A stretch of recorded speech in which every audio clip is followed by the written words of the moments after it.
2022년 푸른 달 12번째 날 목요일 저녁 기도 나눔입니다. 이 기도를 들으시는 모든 분들에게 하나님의 위로와 은총과 복주심이 함께 하시기를 소망합니다. 오늘 함께 나눌 말씀은 마태복음 7장 1절에서 5절입니다. 너희가 심판을 받지 않으려거든 남을 심판하지 말아라. 너희가 남을 심판하는 그 심판으로 하나님께서 너희를 심판하실 것이요 너희가 되질하여 주는 그 되로 너희에게 되어서 주실 것이다. 어찌하여 너는 남의 눈 속에 있는 티는 보면서 내 눈 속에 있는 들보는 깨닫지 못하느냐?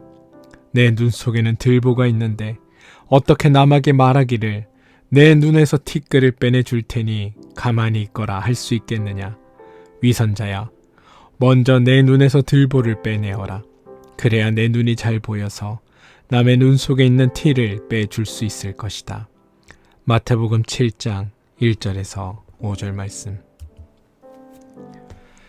예수님은 모든 비판 혹은 판단을 금지하시는 것일까? 그렇지 않다. 예수님이 금지하시는 심판 혹은 비판은 한 존재에 대한 미움과 멸시에서 비롯된 판단이다. 건전한 비판은 꼭 필요하다. 누군가로부터 질정을 받지 않고는 우리 정신이 자랄 수 없다. 남에게 배울 생각이 없는 다친 정신만이 비판받기를 두려워한다. 하지만 그것이 옳은 것이라 해도 모든 비판이 다 좋은 것은 아니다. 상대에 대한 존경과 애정이 없는 질정은 애초에 불가능하다. 물론 존경과 애정이 없는 비판이라 해도 들을 귀가 있는 사람이라면 귀하게 받아들인다. 하지만 대부분의 사람들은 매정한 비판, 애정이 담기지 않은 비판 앞에 설 때 자기 방어적이 되게 마련이다. 자기 에고를 더욱 강화함으로써 자기를 지키려 한다는 말이다.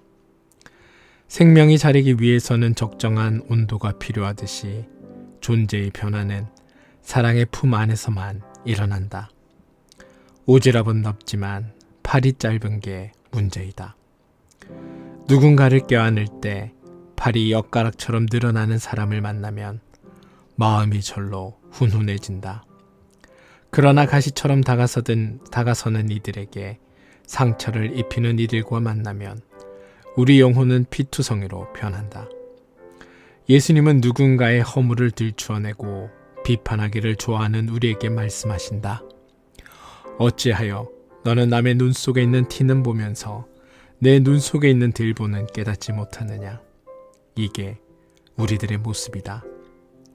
티와 들보는 매우 충격적인 대조이다. 흑백의 대비만큼이나 선명하다. 어쩌면 이것은 자기의 허물을 더 통렬하고 아프게 돌아보라는 말인지도 모르겠다.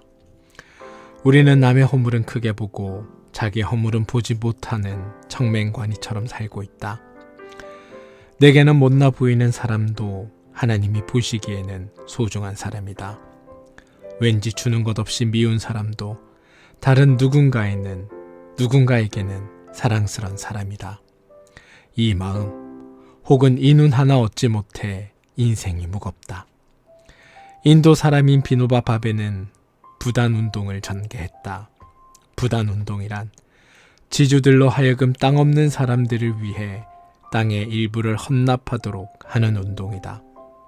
그는 부자들에게 만일 아들이 5이라면 6이라고 생각하고 땅을 6으로 나누어 그 한 몫을 가난한 사람에게 주라고 권고했다.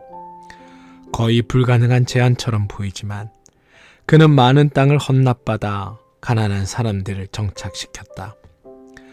부자들을 설득하면서 많은 어려움을 겪었지만 그는 그 일을 중단하지 않았다.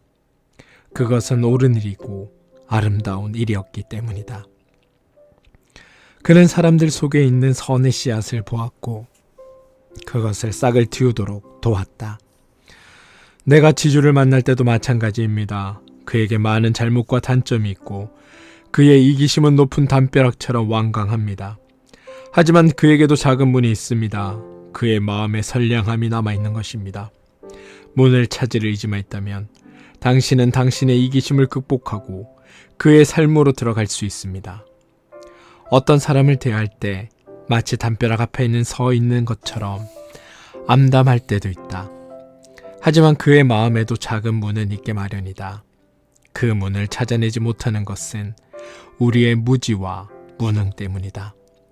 형제의 눈에서 티끌이 아니라 눈물을 볼 수 있을 때 우리는 비로소 하나님의 나라의 일꾼이 될 수 있다. 오늘의 기도. 하나님, 어느 시인은 남의 상처에 들어앉아 그 피를 빨아사는 기생충이면서 아울러 스스로 또한 숙주인 인간이 두루 불쌍하다고 말합니다. 우리는 가끔 남을 비난하고 비판함으로 자신의 정당성을 입증하려는 유혹에 시달립니다. 남들이 내게 가는 비판은 아파하면서도 내가 남에게 가하는 비판에 가차없는 것은 우리 속에 빛이 없기 때문입니다. 주님, 이웃들의 부족함을 채워줄 따뜻한 마음을 주십시오.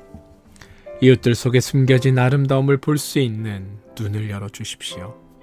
예수님의 이름으로 기도합니다. 아멘.